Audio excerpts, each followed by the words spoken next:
What is it that you think your team maybe didn't do as well as previous games tonight, and what did Montreal do better than you've seen previously in the series?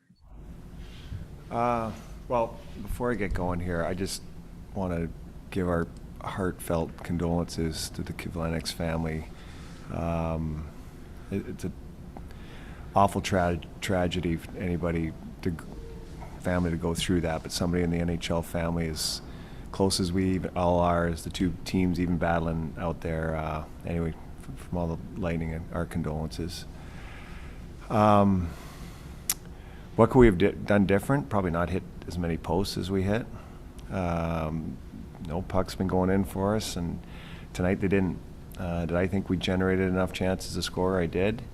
And they didn't go in. And sometimes that happens. Sometimes you play pretty good, and it's a break here, a break there that just doesn't go your way, and you have to keep fighting through it. And in the end, they got a break, and we couldn't find the back of the net. So no hanging our heads, but it was. I liked a lot of things we did tonight. We'll go to Mary Fiallo. Hey, John. The team is 0-4 this postseason when it comes to overtime games. They did so well with that last year. What do you think it is that this team just can't get over that hump so far this postseason? I don't know. Maybe it's all evening out. It is kind of strange because we've given up some early ones too, like in the first 5 minutes, and frustrating. But I don't look at it we didn't win the game in overtime. How did we get to overtime? And we had ample chances to put this one away, and we didn't. And eventually, if you let a team hang them around enough or long enough, they may get you. And tonight they did. So I'm not worried about the overtime thing. Go to Joe Smith. John, you mentioned chances and the post there. What was going through your mind when you saw McDonough pass down late in regulation to Kucherov there, kind of by himself in the back post? Yeah, I don't really react too much, but I think I had a little jump in my step there. It was a heck of a play by both guys. That's not too many guys can do that, and there was another one of those posts, but it just you could tell once we really turned up our game, especially after they took that 2-1 lead, and then Patty gets that goal, and I thought we were pushing. We had chances to end that sucker in regulation, that being one of the chances. But like I said, sometimes you can play well and like your game, and you don't win, and whether you can't pick your adversity. So you hit a little bit of it, and you have to fight your way through it, and it's just something we have to fight our way through. So we can't hang our hat that we're going home. We've been through this before. We've had a chance to knock teams out a few times last year and a few times this year, and it's why you go up in series, to give yourself a chance or multiple chances to knock a team out, and just have to regroup and see if we can do it in Game 5.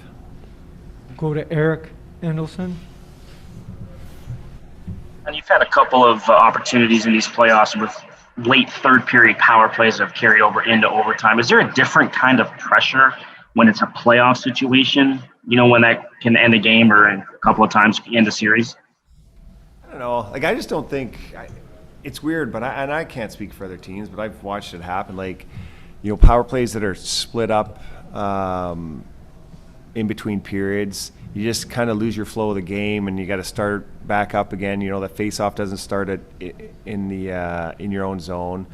But I mean, we had almost 3 minutes, so I don't sit here and I can't sit here and say why we haven't scored in those late power plays. All I know is that probably not as far as we are without our power play, and so I can't fault them. We had some chances, we had some unreal looks in that power play throughout the game, and they just didn't go in tonight. Go to Dan Rosen. John, you actually touched on it this morning a little bit, that feeling in game 5 against Dallas last year, and then you lose and, regrouping. So here's the experience. Again, you lose in overtime. In this one, you have to regroup. Is it just as simple as leaning on that experience of what you went through? And what do you recall about how the team regrouped after that double OT loss in game 5 last year? And can you do this, do something similar in this one, I guess?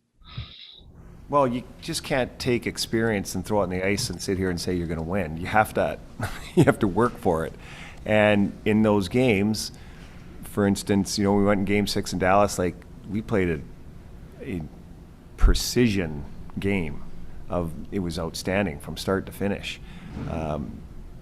Game 7 against the Islanders, it was like clinical. Like, we've played some extremely solid games in these situations, but the bottom line is it's your work ethic that gets you there. Like, you have to work. Like, to win the Stanley Cup, you have to earn it. The other team's not going to give it to you.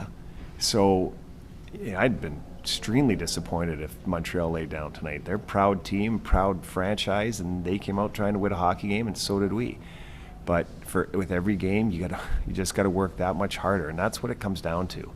So experience is one thing, whether you've gone through it before, but it's not like you're throwing the sticks in the middle of the ice and sitting here saying, oh yeah, we're going to win because we're going home. Not a chance. It's desperation, and that's what you have to play with. And you do that, I'll take our chances. And they've done it before. Our last question will be Kelsey Patterson. Coach, I mean, you just touched on that you guys pretty much wanted to win tonight and win away from home, but now you do have a chance to win it at home in Game 5, and this is a fan base that didn't have a chance to celebrate in person last year. You have a thought for the fans there that have a chance to witness something? Let me tell you, I think any fan of any team, if you gave them the option to win the Stanley Cup, or you got to take your chance at home, like, I think the fan base would have loved if we would have come home with the Stanley Cup tonight. That's paramount. I think it's icing on the cake if you can do it at home, but that's not what people in Tampa. You have ample time to celebrate with the fans when you win a Stanley Cup, and like I said, we can't hang our hat saying because we're going home it gives us an edge. Our fans deserve this, but there's no guarantees. And it's weird. Maybe it's set up. Maybe this is the way it was meant to be. And that's how it's going to play out. But two teams still got to play the games, and the game's decided in the trenches, and hopefully we can give our fans that gift. Thanks very much for your time, Coach.